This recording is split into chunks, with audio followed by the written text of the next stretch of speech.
Oui, il s'agit d'une expérience classique qu'on montre ici et qui est en rapport avec la célèbre énigme de Galilée. Galilée aimait bien le type de raisonnement à la grecque, je dirais, à l'ancienne, qui consiste à faire des expériences par la pensée.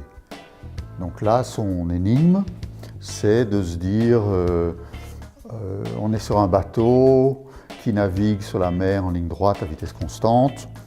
En haut du mât, il y a un guetteur, une vigie, et cette vigie, pendant que le bateau vogue, va laisser tomber, disons, un caillou du haut du mât. Et la question que Galilée pose, c'est le caillou tombe-t-il au pied du mât, en avant du mât ou en arrière du mât par rapport au sens de marche?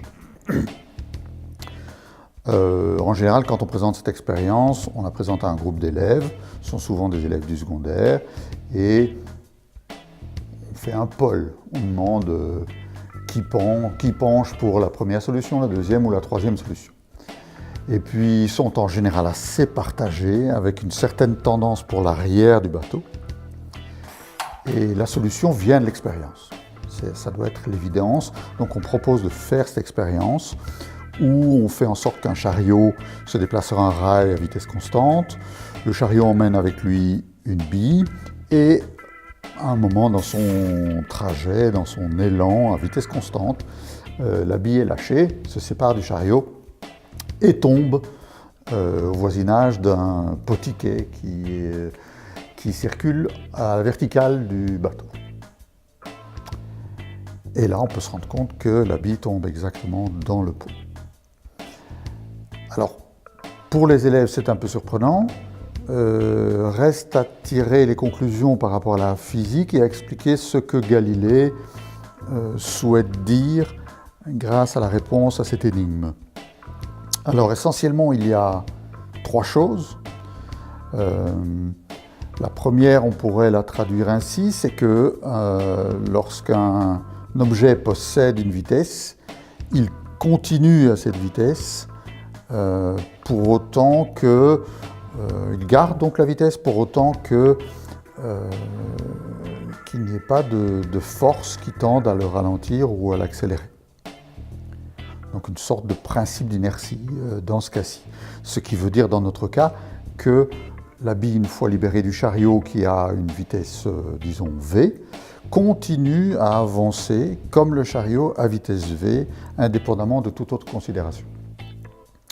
Alors la deuxième réponse ou la deuxième conclusion à apporter, c'est que la bille va donc continuer à la vitesse du chariot, mais tout en continuant à la vitesse du chariot, elle va tomber. Et donc on obtient un mouvement qui est un mouvement composé, qui se trouve être la composition d'un mouvement horizontal et d'un mouvement vertical, le mouvement horizontal étant essentiellement un mouvement rectiligne uniforme, et le mouvement vertical étant un mouvement rectiligne uniformément accéléré. La composition des deux donne une courbe, c'est une parabole, et c'est un peu plus difficile à imaginer, la bille atterrit dans le pot. La troisième réponse ou la troisième conclusion de Galilée est plus subtile que les autres, c'est aussi la plus intéressante, c'est de dire, eh bien, je peux refaire l'expérience devant vous, beaucoup plus simplement. Je suis le guetteur, je tiens une pierre dans ma main, je la laisse tomber et je la récupère dans la main qui se trouve directement à la verticale de la première. Là, en général, c'est certain, on a des groupes d'élèves qui nous regardent interrogatifs, qui ne sont pas d'accord, et visiblement on a oublié quelque chose. Ce qu'on a oublié, c'est le fait que ma main, disent-ils, n'est pas en mouvement. Ça doit faire la différence. Et donc la réponse là est évidemment extrêmement pratique pour nous, c'est, on peut leur dire, vous êtes sûr que nous ne sommes pas en mouvement ? Puisque ce que Galilée veut dire par cette énigme, par cette expérience de la pensée, c'est qu'il se pourrait bien que nous soyons en mouvement et que l'expérience ne pourrait pas séparer le fait que nous soyons en mouvement, en tout cas en MRU, de l'expérience dans laquelle nous serions simplement au repos.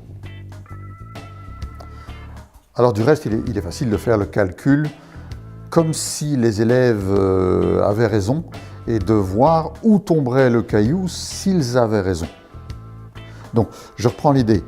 Je lâche le caillou de ma main droite et je la laisse tomber dans ma main gauche. Si la supposition des élèves était correcte, eh bien, la Terre, c'est un bateau qui vogue à la latitude de Bruxelles. Ça fait de l'ordre de, disons, 300 mètres par seconde vers l'est. Donc, si le temps de chute de cet objet d'une main à l'autre est de l'ordre d'un dixième de seconde, on imagine très facilement que si le caillou devait tomber derrière le mât, derrière ma main gauche en l'occurrence, il tomberait donc 300 mètres par seconde fois un dixième de seconde, c'est-à-dire 30 mètres derrière ma main gauche. Chose qui n'arrive jamais. Donc nous voguons sur un bateau et bien entendu, il est très difficile pour nous de distinguer le fait que nous bougions ou que nous ne bougions pas. En tout cas, c'est une expérience qui ne permet pas de le séparer ici. Une petite nuance encore à apporter, c'est qu'évidemment la Terre n'est pas en MRU, mais sur le temps que dure l'expérience, la trajectoire est quasiment une droite et la vitesse est quasiment constante. Et donc l'expérience ne permet pas de discriminer le fait que ce soit sur un arc de cercle ou d'ellipse ou en ligne droite, dans ce cas-ci.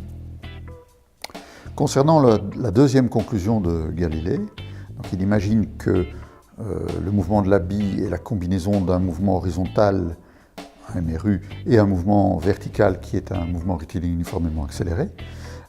Ce qu'il pense et ce qu'il montre à ce moment-là, c'est complètement opposé à la physique de l'époque, c'est-à-dire la physique aristotélicienne, qui envisageait des trajectoires assez peu naturelles, c'est-à-dire des trajectoires qui étaient quasiment carrées, à angle droit. Le premier mouvement était en quelque sorte un mouvement forcé, la bille continuait sur son élan, elle continuait avec sa vitesse jusqu'à ce que cet élan, on disait en latin impetus, jusqu'à ce que cet élan soit épuisé, et lorsque l'élan était épuisé, alors le second mouvement pouvait commencer, c'est-à-dire la chute. Et donc on a des trajectoires carrées qu'on retrouve assez curieusement dans beaucoup de dessins animés. Par exemple, Bip Bip dans le désert, lorsqu'il se fait poursuivre par le chacal. Ce chacal tombe toujours d'une falaise et en général, il court sur un plateau et puis il finit par courir dans le vide jusqu'à ce qu'il se rende compte qu'il est dans le vide. Mais jusque-là, il a fait une trajectoire qui est parfaitement horizontale et au moment où il se rend compte qu'il est dans le vide et il tombe. Seulement à ce moment-là, sa trajectoire est une trajectoire carrée. Oui, on peut poser un petit défi aux étudiants qui est de savoir quelle serait la trajectoire de la bille vue par le petit personnage que l'on colle sur le chariot. Jusqu'à évidemment ce qu'ils répondent que la trajectoire c'est une ligne droite, puisque le personnage verrait juste la bille qui tombe sous lui. Un peu à la mode des bombardiers dont on voit le chapelet de bombes qui tombe verticalement sous le bombardier. Une bille, l'image est plus sympathique.